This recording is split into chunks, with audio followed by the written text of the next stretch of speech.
Okay, so in this video, I want to do part two. Okay, I just did a video about trying to reformulate our concept of the empathy deficit as really a part of a larger deficit and a larger issue of environmental ventilation. Okay, so basically, I presented it as a theory. Okay, this idea that when we talk about deficits in empathy, we're really talking about the tip of the iceberg of a larger problem of environmental ventilation. Okay, now I want to talk about maybe some examples, okay, of how that would actually show up. Okay, and I want to take one personal example from my life and one example from politics, because I think there's almost no better place to see sort of the reductions in environmental ventilation and the kind of dialectical impairments that are so typical of personality disorders. There's no better place to see this in the general public than in politics. Okay, because politics are so overwhelming. You're dealing with such existential issues. You're dealing with major issues of, nations against nations and populations and well-being and, class status and class struggle. And, politics really touches on our lives, and it's so overwhelming because the issues are so big, and you're dealing with a whole sea, really a whole ocean of issues, that it's overwhelming. And I think it sort of, being overwhelmed tends to bring out sort of these modalities that can have the effect of sort of closing our environmental ventilation, closing the windows of ourselves. Okay, so this is a follow-up to the prior video. This won't make any sense if, I won't tell anybody what to do, but this won't make any sense if you don't see the video I just made just prior. Okay, so if you have time, hopefully, I'm just asking, but if you could just watch that prior video, that's sort of laying out the theory. And then here I'm going to give a couple of examples. Okay, so let's start with something from my personal life. Okay, I have children. Okay, I've got a wife, I've got children, I've got family, I've got a mother, I've got a brother, I've got a father, I've got siblings, and I got plenty in my environment. I'm a billionaire in my environment in terms of issues to be ventilated. Okay, I'm wealthy. My environment is rich with issues to ventilate. Okay, and that's not even getting into, like, say, my neighborhood, or let's say, just my local environment, whatever. Plenty of issues in my environment, plenty to ventilate. Okay. So the question is, how good am I at keeping my windows open so that I'm trading air with the outside, so the outside air is mixing with the house air, so that the house doesn't become stagnant in its own air. So there's an inflow of air from the outside and an outflow of air from the inside going out. Okay, so that's like ventilation, like ventilating a house. Okay. And I guess maybe in that sense, air conditioning is probably the most narcissistic thing we can do, right? Because we're not ventilating. And we're also not, with air conditioning is another egotistical thing. Air conditioning is very egoistic because we're also not fully appreciating the conditions on the outside. So when we on the inside, when we artificially make it warm when it's really cold outside, we're actually losing our appreciation for the actual conditions outside. Okay. And likewise, when we're air conditioned to be very cool on the inside, we're losing our appreciation and our contact and our burden of actually processing the reality of the heat on the outside. Okay, so I think it's very important that we look at these everyday examples like air conditioning, heating of a house, you know, and we look at this as sort of like, or like, say, the way we air condition our vehicles. Back in the old days, you would just open a window, right? At least in some vehicles. But the idea is that, let's try to look at these metaphors and these examples of egoism that appear just in our everyday life and the way we deal with the world itself, our environment itself. I think we learn a lot more about cluster B when we look at our environmental posture, okay, in general, not just interpersonally, okay? So there's a lot of narcissism out there. There's a lot of ego forming, ego enclosure, okay? And one perfect example is heating and air conditioning. Now, I'm not saying it's bad to heat or air condition the home. I'm just saying, let us realize where our egoism is present. Let's see how even in technology, even in just everyday things like how our customs around conditioning our houses, our homes, how those things reflect our basic psychological ego process, our ego enclosure. Okay. And I do believe that the ego enclosure is a major, major aspect of what it means to be a human being. Okay. So we have to face that, the ego enclosure, the ego, setting up the clearing for the ego and the ego enclosure. That's, to me, that's one of the defining characteristics of a human being, and probably even animals besides the human being, So anyway, but here's a couple of examples. So let's talk about how I experience a reduced or a reduction in ventilation with my environment. Okay, so one example would be with my children. Okay, now I don't want to get too specific, but because I want to very much protect the anonymity of my family. But I do have children, and I won't say which one, but one of my children, is turning into an adult, Okay, and I've noticed that, like a lot of young adults, kind of almost a blasé attitude, not really being very casual about real serious things. Okay, so like, say, wanting to move to a new city,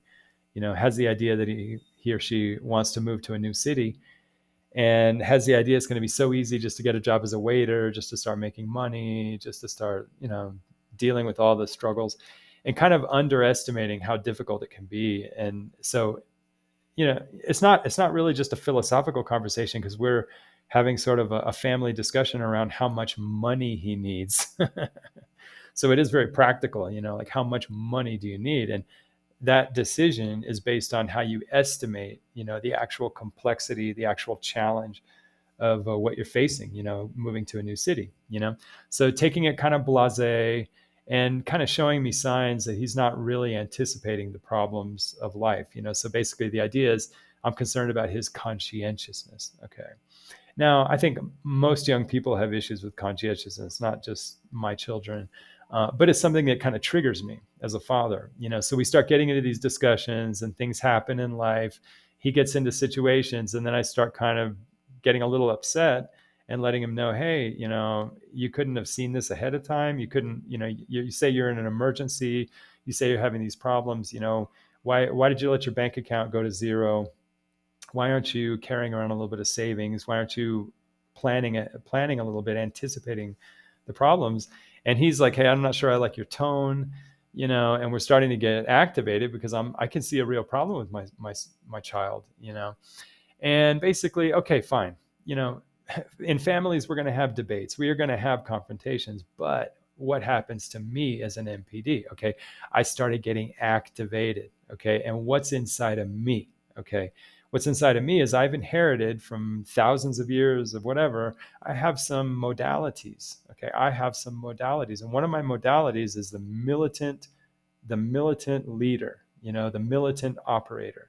Here we got a problem. Somebody's giving me a bunch of BS, and I'm going to rise up and put them in their place, and we're just going to take care of this. And so it's instinctive. It just comes out of me, and I start kind of getting a little bit dominant, and probably, in a sense, maybe even bullying my child. So how do we deal with this? Okay, I can't help it. I mean, I inherited that posture, that's part of the alphabet of our characters, our human characters. I have a little bit of that militant leader, sort of rises up, whatever. Okay, it's not my fault. There's no problem there. But how do I deal with it? How do I manage it? Okay, if you got stallions in the stables, do you just let them run around, or do you know how to manage them? We have to manage these things. Okay, so it's like, how do I do that? So, like, I notice that when I start getting activated with my child, and we start kind of arguing, you know, I notice that, just almost like as a side effect, I'm starting to become kind of insensitive to him. I'm getting insensitive because I'm activated in a very militant modality. Okay. That militant modality is a very forceful, and I think naturally it sort of closes the windows, so my environmental ventilation is now shut, because I've shut the windows, and now I'm operating, you know, and so, I have to admit, like, when I start getting activated with my child, in that kind of arguing sort of thing, I don't have like a fast way of recovering, because I notice that my ventilation has gone down, and I notice that I'm not really interacting with my environment. I'm now imposing myself on the environment. Okay, so basically, it's almost like I've transformed. Okay. So you can't like undo it by snapping your fingers. The best I can do is just take a break, take a breath, put a pause on the conversation, let time go by, let ventilation come in, and just let that episode just kind of take a break. you know so if I've learned anything in this world of like environmental ventilation, sometimes the best things to do is not to try to fix something really fast. If you start getting, like, say, in an argument with somebody, or things get heated, you start getting into conflict, maybe the best thing is not try to fix it right away, but just take a break, take a pause. You can always resume the conversation later, and just let some ventilation come in. And that may mean a couple of days where you sort of put on the shelf that conversation. And then when you go back to that conversation, go back to it with the illumination of a little bit of ventilated thought. There's other issues on the table. You can't take a child and make them perfect right away. Also, people have the right to make their mistakes when they're young, and not everything be coached in advance. So maybe my child has to make a few mistakes, and I can't like overmanage him. you know and maybe as a parent, I may have to invest and even lose my own money in the spirit of maybe him wasting that money a little bit. Of course, now if that happens, we are gonna have a conversation before that happens, and he is gonna understand that if he ends up wasting money, in a sense, that there will be some kind of consequence. Okay, but I may have to take the risk of losing a little bit now, so I can set up a lesson for him, or that he can set up a lesson for himself. So it's a delicate balance, because I'm also not going to give him too much.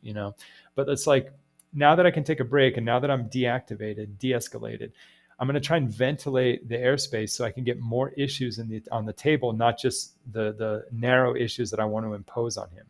Okay, so I have to kind of open the window, take in all the issues that are really on the table. Like I kind of stop considering that a young person needs to have freedom to learn their lessons, and sometimes freedom to make mistakes. And that one I kind of lost, okay, because my ventilation got reduced, and I was just into my own few ideas that I was trying to impose on my child. So it's a balance, because on the other hand, I'm not just going to like let him take a huge amount of money and just waste it. So that everything is going to be balanced. But I did get a reduction in my environmental ventilation. Okay, and it wasn't just the interpersonal empathy with my child; it was also all the considerations, the ideas, the different factors of the problem intellectually. They also kind of went out the window. You see what I mean? So when we open our environmental ventilation windows, okay, we let in more issues, more considerations, intellectual considerations, so that we can really formulate a more meaningful processing of how this child is going to, take on this idea of moving to a new city, and what how we are going to deal with that as a family. So, I got a little triggered. I started getting on that spectrum, that NPD spectrum, started kind of losing my environmental ventilation. And I had to, I mean, I wasn't the only one. I think my son also wanted to take a break from the conversation, actually. But basically, in the end, we just kind of, unplugged it. And I have to work on in that resting time, letting the windows reopen, and, really letting more issues in the air, so we can have a more fruitful and a more meaningful conversation. Maybe I'll have to suffer a little more, because I might have to concede a few things, but that suffering is what we're all about in NPD recovery. You know what I mean? So like, I should welcome it, even though I don't want to. But that's what we're in recovery for, to welcome the things that don't feel good. Okay.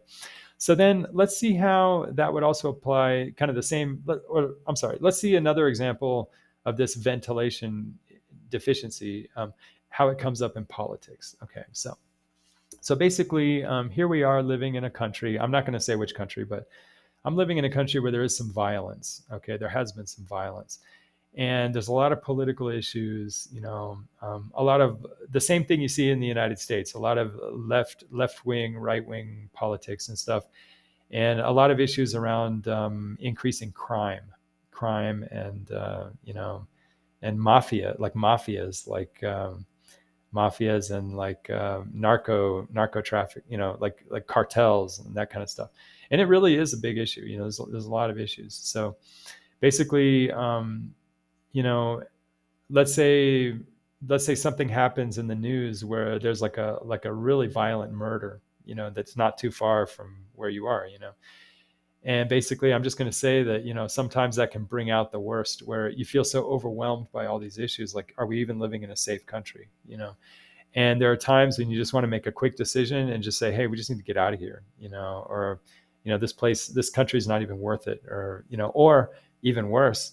Sometimes I think, what, maybe they should just be a dictatorship, and they should just kill these people, like we should just eliminate all these, whatever. But and I'm not saying any idea is right or wrong. I'm just saying, when we get overwhelmed, when we start getting stressed out, when we start feeling too, just like overwhelmed by a political situation, okay, it's likely to bring out in us, kind of sort of trigger us to start reducing our actual ventilation of issues, okay, so that we start having more simplified, more narrow, more cartoonish reactions and cartoonish attitudes, which is a sign that we're closing the windows and we're not really letting the ideas ventilate, because we're in distress, we're in a, like, maybe even emergency situation, and so, it's another reminder that there's all kinds of things in life that will get us activated. Okay. And one of them is politics. Okay. Like in the United States, when they change the interest rates, okay, that really affects, how difficult it is to buy a house. Okay. When they mess with the interest rates, that has all kinds of chain reaction effects on real life people. When you have a president that for some reason doesn't get along with Saudi Arabia, that has a funny way of causing gas to get really expensive. Okay. And so there's all kinds of issues out there, and they really affect our lives. Some people, they don't even know if their social security is they can rely on it, or just issues like, say, my mom, she's been waiting like years to get a tax refund because of all the backlog of all the COVID stuff. The IRS just kind of has gotten really slow, at dealing with special tax cases, you know. So, politics affects us, and sometimes it affects us in a serious way. You know, if you're living in a small town and they do some weird deal with China, or they don't do a deal with China, that could really affect the employment opportunities in that small town. So basically, when we're dealing with politics, I think we need to respect that we're dealing with things that are way bigger than we are, and they really scare us, and they really intimidate us. And also, it is really hard to tolerate when we see a leader, or let's say a Congress or whatever, making decisions that we do not agree with. Like, say, how is the United States Congress dealing with like legislation around student loans? Okay, if you have a big student loan, you're going to be really affected by that decision. And so, let's just admit it. Politics triggers us, okay, because it has to do with how are we going to run our country, how are we going to run our culture. If we make some stupid decisions, how's that really going to affect us? It could affect us. A lot of people feel very strongly that their kids shouldn't be getting indoctrinated about certain, I don't know, like LGBT issues, like when they're really, really young.